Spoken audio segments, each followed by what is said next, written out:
Hello friends, welcome to our channel more about pets.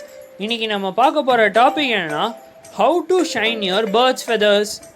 அதாவது நீங்கள் வளர்க்குற budgies, finches, African love birds இல்லை cockatiel எந்த மாதிரியான எக்ஸாட்டிக் பேர்ட்ஸ் ஆனாலும் சரி, அதோட ஃபெதர்ஸை எப்படி நல்லா ஷைனிங்காக வளர்க்குறதுன்றது தான் நம்ம இந்த வீடியோவில் பார்க்க போகிறோம். நம்ம சப்ஸ்கிரைபர் ஒருத்தர் தான் நம்மளுக்கு இந்த வீடியோ ப்ரிஃபர் பண்ணியிருந்தார். அதனால் அவருக்காக தான் நாங்கள் இந்த வீடியோவை டெடிகேட் பண்ணுறோம். இது போல் உங்களுக்கு ஏதாவது வீடியோ வேணும்னு நினச்சிங்கன்னா இப்போவே நம்ம கமெண்ட் பாக்ஸில் கமெண்ட் பண்ணுங்கள். அப்போ தான் எங்களால் அந்த வீடியோவை வித்தின் 1 மந்த்குள்ளே போட முடியும்.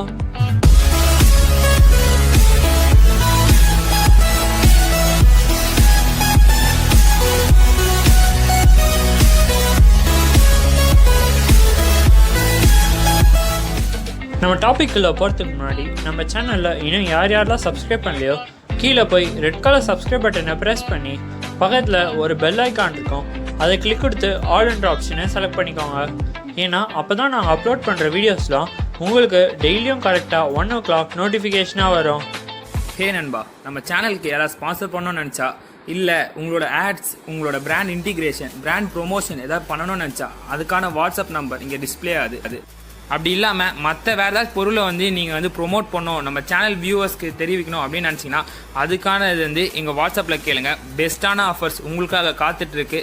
பக்காவாக மிஸ் பண்ணாமல் யார் ஃபஸ்ட்டு வரீங்களோ அவங்களுக்காக ஃபஸ்ட்டு வீடியோ காத்துட்ருக்கு ரெடியாக. வாங்க டாபிக்குள்ளே போகலாம். ஃபஸ்ட்டு மெத்தட் என்னென்னா, நீங்கள் வச்சுருக்க ஆஃப்ரிக்கன் லவ் பேர்ட்ஸ், பஜ்ஜீஸ், ஃபின்ச்சஸ் இல்லை காக்டெயில் எந்த பேர்டாக இருந்தாலும் சரி, அதுக்கு எந்த டிசீஸும் வராமல் அதுக்கு நேச்சுரல் ஆன்டிபயோட்டிக்ஸ் கொடுத்து நீங்கள் ஹெல்த்தியாக வச்சுருந்தாலே அதோட ஃபெதர்ஸ் பக்காவாக ஷைனிங்காக இருக்கும். இப்போ நார்மலாகவே ஒரு பேர்டோட ஃபெதர் ஷைனிங்காக இருந்ததுன்னா அது இன்டெரக்டாக என்ன டினோட் பண்ணுதுன்னா அந்த பேர்டு பக்காவாக ஹெல்த்தியாக இருக்குன்னு அர்த்தம். இந்த டிப்பை நீங்கள் பேர்ட்ஸை செலக்ட் பண்ணி வாங்கிட்டு வரும்போது கூட யூஸ் பண்ணலாம். அப்புறம் நீங்கள் சில டைம் ஃபீமேல் பேர்ட்ஸை ஓவராக ப்ரீட் பண்ணும்போது கூட அதோட ஃபெதர்ஸோட ஷைனிங்னஸ் குறைய நிறைய சான்ஸ் இருக்குது. நான் இதை சும்மாலாம் சொல்ல, என்னோடய எக்ஸ்பீரியன்ஸ் தான் சொல்கிறேன். நான் ஒரு 1 year முன்னாடி ஒரு பஜ்ஜீஸ் பேரை மட்டும் கண்டினியூஸ் கிளச்சில் போட்டிருந்தேன். அதில் ஃபீமேல் பேர்ட் ரொம்பவே வீக் ஆகிடுச்சு. அந்த டைமில் அதோட ஃபெதர்ஸ்லாம் என்ன ஆச்சுன்னே தெரில, ஆனால் அந்த ஃபெதர்ஸோட கலர்லாம் ரொம்பவே டல் ஆகிடுச்சு. ஸோ இந்த ஃபஸ்ட் ஸ்டெப்பில் உங்கள் பேர்ட்ஸோட ஃபெதர்ஸை நீங்கள் ஷைனிங்காக வச்சுக்கணும்னு நினச்சிங்கன்னா ஃபஸ்ட்டு அந்த பேர்ட்ஸை ஓவர் ப்ரீடிங்கில் விடக்கூடாது. அப்புறம் அதுக்கு எந்த டிசீஸும் வராமல் ஆன்டிபயோட்டிக்ஸ் கொடுத்து பக்காவாக வச்சுருக்கணும். நான் ஆன்டிபயோட்டிக்ஸ்ன்னு சொன்னோடனே எல்லார் மூலையிலையும் ஆர்டிஃபிஷியல் ஆன்டிபயோட்டிக்ஸ் தான் தோணும். ஆனால் உண்மையிலேயே நம்ம பேர்ட்ஸுக்கு கொடுக்குற நிறைய நேச்சுரல் ஆன்டிபயோட்டிக்ஸும் இருக்குது. நீங்கள் வளர்க்குற பேர்ட்ஸ்க்கு எந்தெந்த நேச்சுரல் ஆன்டிபயோட்டிக்ஸ் தான் கொடுக்கலான்னு உங்களுக்கு தெரியலனா, நான் பெஸ்ட் ஆன்டிபயோட்டிக்ஸ் ஃபார் பேர்ட்ஸ் அப்படின்னு ஏற்கனவே செப்பரேட்டாக ஒரு ப்ரீஃபான வீடியோ போட்டிருக்கேன். அந்த வீடியோக்கான லிங்க்கையும் நம்ம டிஸ்கிரிப்ஷன்லேயும் அப்புறம் ஐ பட்டன்லேயும் கொடுத்துருக்கேன். அந்த வீடியோ பார்க்காதவங்க உடனே போய் பார்த்துட்டு வாங்க.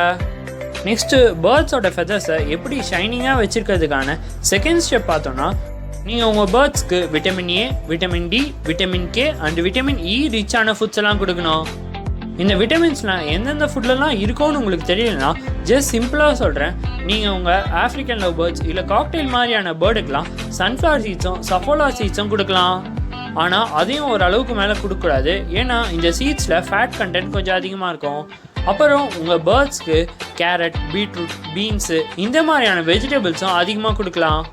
அப்புறம் உங்கள் பேர்ட்ஸ்க்கு முட்டை சம்மந்தமான பொருட்கள், அதாவது எக் ஃபுட் மேக் பண்ணி தரலாம், இல்லை பாயில்டு எக் ப்ரொவைட் பண்ணலாம், இல்லை நீங்கள் முட்டையை யூஸ் பண்ணிவிட்டு அதுக்கு வெளியில் இருக்க ஷெல்லை கூட உங்கள் பேர்ட்ஸுக்கு வைக்கலாம்.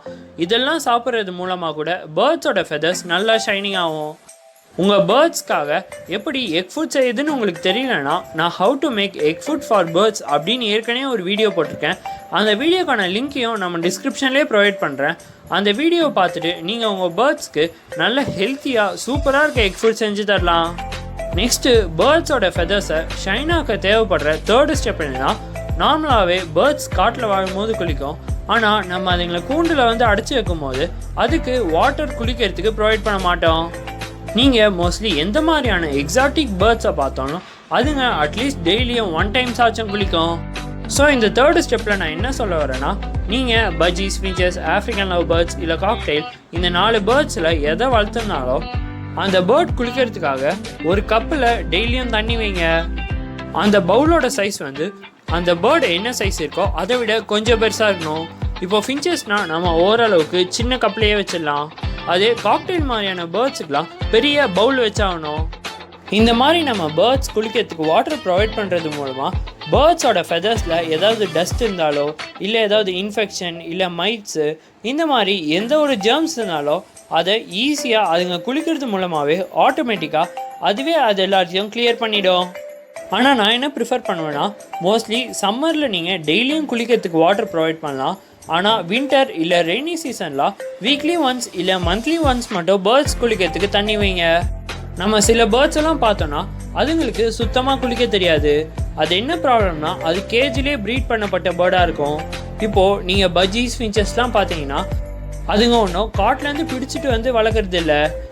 நம்ம மனுஷங்க அதோட பேரண்ட்டை வந்து ஒரு 50 இயர்ஸ் முன்னாடி ஆஸ்திரேலியா இல்லை ஆஃப்ரிக்கா இந்த மாதிரியான கண்ட்ரிலெலாம் பிடிச்சி வந்து அதை கொஞ்சம் கொஞ்சமாக ப்ரீட் பண்ணி தான் இந்த சிக்கையை எடுத்துகிட்டு வந்திருக்காங்க.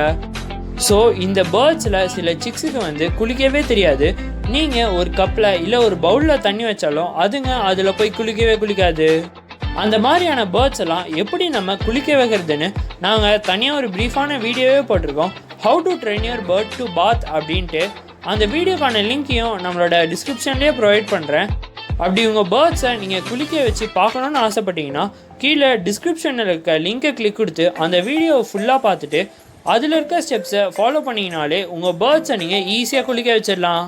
நெக்ஸ்ட்டு 4th ஸ்டெப் என்னென்னா, உங்கள் பேர்ட்ஸ்க்கு மைட்ஸ் ப்ராப்ளம் வராமல் நீங்கள் பார்த்துக்கணும்.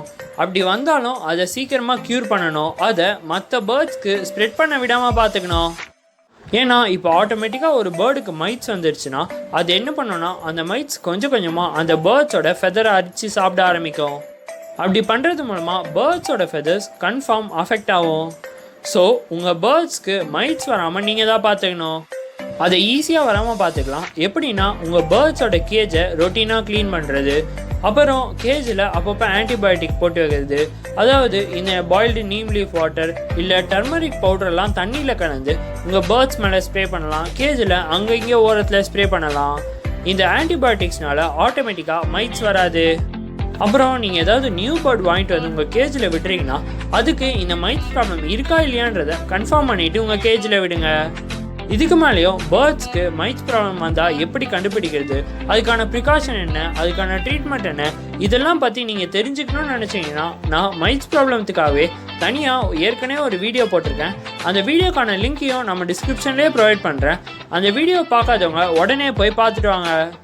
நெக்ஸ்ட்டு லாஸ்ட்டாக 5th மெத்தட் என்னென்னா, நீங்கள் பேர்ட்ஸை ரொம்ப ஸ்ட்ரெஸ் பண்ணக்கூடாது.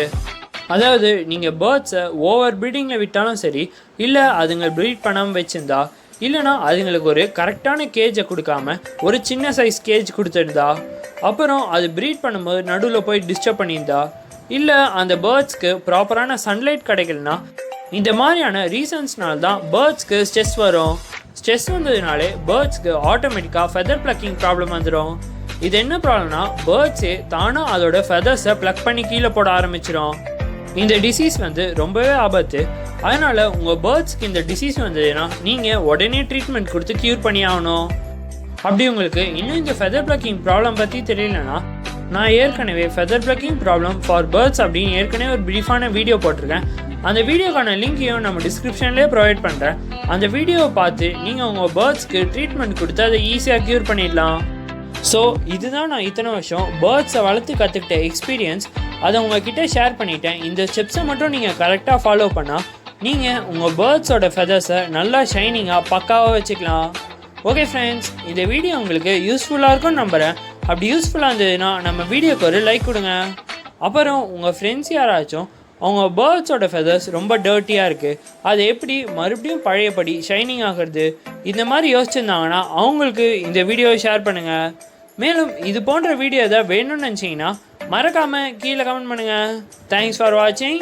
Subscribe for more videos.